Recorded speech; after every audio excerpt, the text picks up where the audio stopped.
এবারে আমরা চলে এসেছি একটা সরু পথে, যেটা জঙ্গলের ভেতর দিয়ে যাচ্ছে, অর্থাৎ মেন রাস্তা থেকে একটু সরে এসে।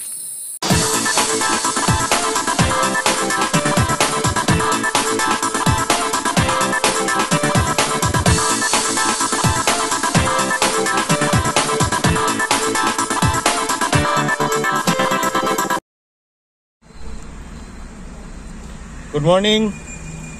আজকে 7th নভেম্বর 2020।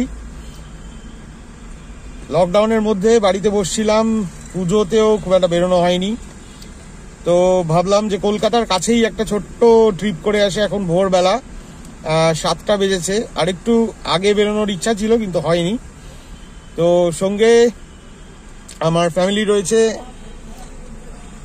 আমার স্ত্রী, আমার বাচ্চারা রয়েছেন। তো একসাথে আমরা চলেছি একটা নতুন জায়গায়।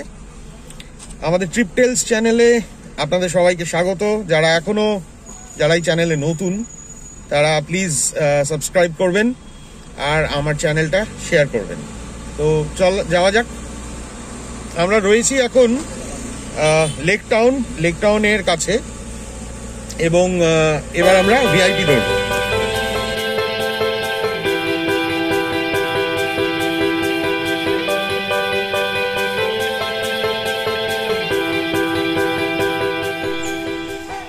আমরা চলে এসেছি চিন্তামণি কর বার্ড স্যাংচুয়ারি, একদম কলকাতার দক্ষিণ শহরতলি, শহরের বুকেই বলা যায়, একটা সবুজে ঘেরা মনোরম স্থান।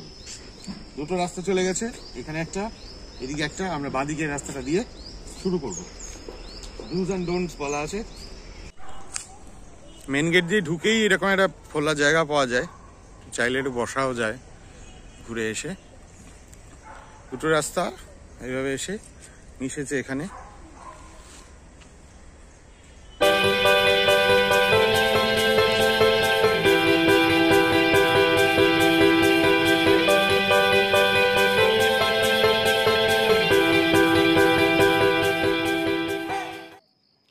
এবারে আমরা চলে এসেছি একটা সরু পথে, যেটা জঙ্গলের ভেতর দিয়ে যাচ্ছে, অর্থাৎ মেন রাস্তা থেকে একটু সরে এসে। ঘন জঙ্গল।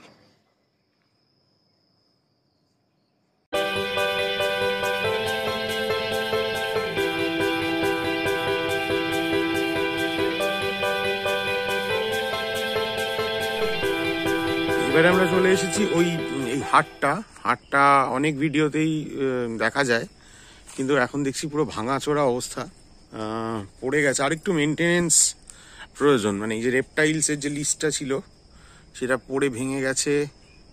এখানে চিন্তামণি কর সম্বন্ধে বলা আছে, যিনি এখানেই আশেপাশে কোথাও থাকতেন। আর এই যে ম্যামালস বা স্তন্যপায়ী প্রাণী আর প্রজাপতি, প্রচুর ধরনের প্রজাপতি এখানে দেখতে পাওয়া যায়। এখান থেকে আবার 3 রাস্তার মোড়, আরো গভীর জঙ্গলে চলে গেছে এই রাস্তাটা। কি কেমন লাগছে তিতলি? কিছু দেখতে পেলে?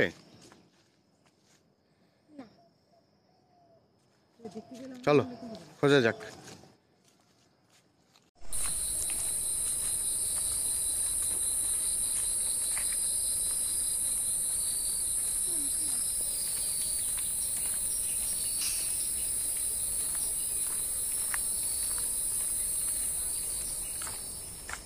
কিছু রাস্তা বাঁদিক ডান দিক চলে গেছে আরো গভীর জঙ্গলের ভেতরে। আমরা আপাতত মেন রাস্তাটাই নিচ্ছি।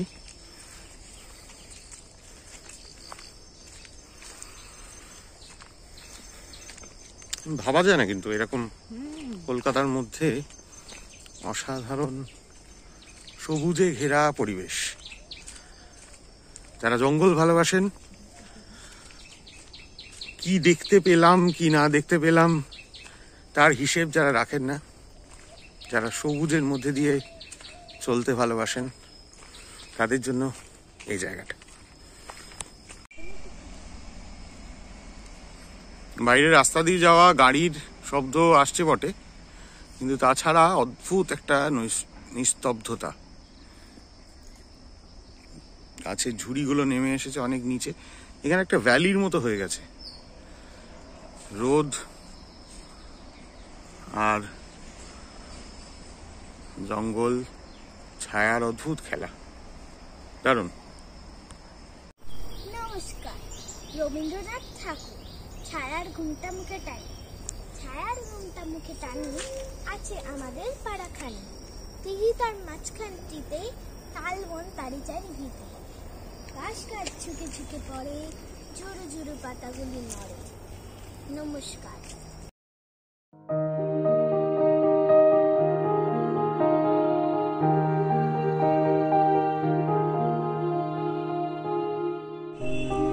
আমাদের এই চিন্তামণিকর বার্ড স্যাংচুয়ারির ভিজিট প্রায় শেষ।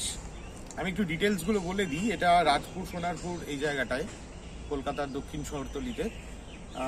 আমরা উত্তর থেকে এসেছি বাইপাস হয়ে সোজা কামালগাজী ফ্লাইওভারটা নেবেন। কামালগাজী ফ্লাইওভারটা নিয়েই ফ্লাইওভারের শেষে একটু রাস্তা খারাপ হচ্ছে, একটু এগিয়ে বাঁ হাতে পড়বে চিন্তামণিকর বার্ড স্যাংচুয়ারি। নরেন্দ্রপুরের দিক থেকে এলেও খুবই সহজ আসা। কলকাতার খুব কাছে এইরকম সবুজে ঘেরা একটা মনোরম পরিবেশ মন ভালো করে দেবে, কথা দিচ্ছি। তো এখানে একটা সুন্দর বসার জায়গা আছে, তার ছাদে বিভিন্ন পাখির ছবি আঁকা আছে, ছোট্ট ছোট্ট বসার জায়গা। এটা আমরা প্রথমে খুঁজে পাচ্ছিলাম না, কিন্তু গেটের একদম কাছেই এটা। তো পুরোটা ঘুরে এসে ফাইনালি পাওয়া গেল। এই জঙ্গলের পথ দিয়ে একটু এগিয়ে এলেই এখানে একটু জিরিয়ে নেওয়া যাবে। পুরোটা ঘুরে এসে এখানে বসাই ভালো। এন্ট্রি ফি 50 টাকা পার হেড। ভোর 6টায় খুলে যায় আর বিকেল 5টা অবধি খোলা থাকে। চলে আসুন।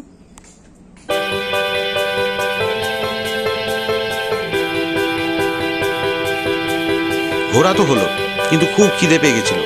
ব্রেকফাস্টের জন্য আমরা এসেছিলাম সন্তোষপুর। ওখানে একটা ধোসার গাড়ি দাঁড়িয়ে থাকে, দারুণ। আর যারা ধোসা পছন্দ করেন না তাদের জন্য গোলমরিচের কচুরি আর ঘুগনি অথবা আলুর দম ফাটাফাটি। ভিডিওটা ভালো লাগলে অবশ্যই জানাবেন কমেন্ট করে, আর কোনো প্রশ্ন থাকলে কমেন্টে লিখবেন। দেখা হচ্ছে।